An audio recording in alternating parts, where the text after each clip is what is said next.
On estime que 70 000 personnes ont été conçues par don de gamètes en France. Et je suis l'une d'entre elles. Je suis l'une d'entre elles. Je suis l'une d'entre elles. Je suis l'une d'entre elles. Je suis l'une d'entre elles. Je suis l'une d'entre elles. Je suis l'une d'entre elles. On estime aussi qu'environ 90% de ces personnes Ignorent qu'elles ont été conçues par don. Mes parents ont commencé à me raconter mon mode de conception alors que j'étais encore dans le ventre de ma mère. Mon père me l'a annoncé lorsque j'avais 12 ans. Je l'ai su à 15 ans. J'avais 16 ans lorsque mes parents me l'ont dit. Ma mère me l'a dit quand j'avais 18 ans. Je l'ai su à l'âge de 20 ans. Quand ma mère me l'a dit, j'avais 22 ans. Ma mère me l'a dit, j'avais 30 ans, j'avais déjà 2 enfants. J'ai ressenti une grande émotion. Nous sommes jetés dans les bras l'un de l'autre.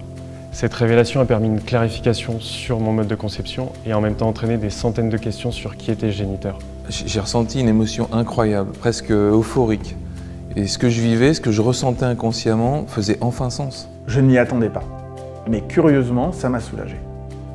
J'ai aussi ressenti une grande fierté pour mes parents, et en particulier mon père, le vrai, celui qui m'a élevé. J'étais complètement sous le choc, je ne m'attendais pas à une telle annonce, et ça m'a pris plusieurs années avant d'arriver à en reparler à ma famille. Depuis, c'est toujours compliqué d'en parler avec mes parents, avec mes proches, mais ça s'améliore de ce côté-là.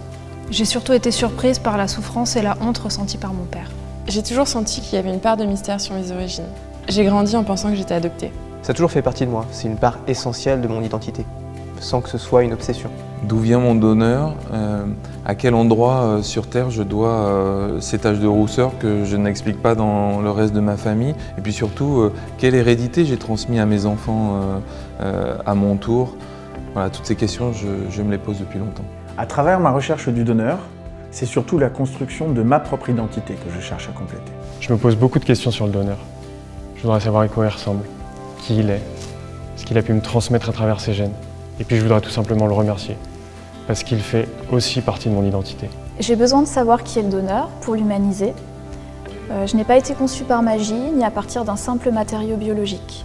J'ai besoin de savoir d'où je viens pour savoir où je vais. C'est une quête identitaire. J'aimerais bien au moins pouvoir mettre un visage sur ce don et aussi pouvoir accéder à mes antécédents médicaux. Je suis né avec une question. Qui est mon géniteur? J'ai mis 20 ans à me la poser et aujourd'hui, je peux trouver la réponse grâce au test ADN.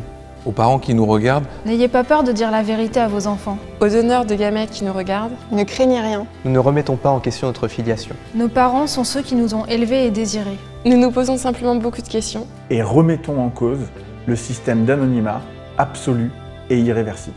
Si vous pensez avoir été conçu par don de gamètes, Essayez d'abord d'en parler avec vos parents. Si vous désirez plus d'informations, rencontrez d'autres personnes conçues comme nous par don de gamètes, Si vous voulez faire changer la loi, Contactez l'association PM Anonyme. Osez en parler. osez en parler. osez en parler. Osez en parler. Osez en parler. osez en parler. Osez en parler. osez en parler, contactez PM Anonyme.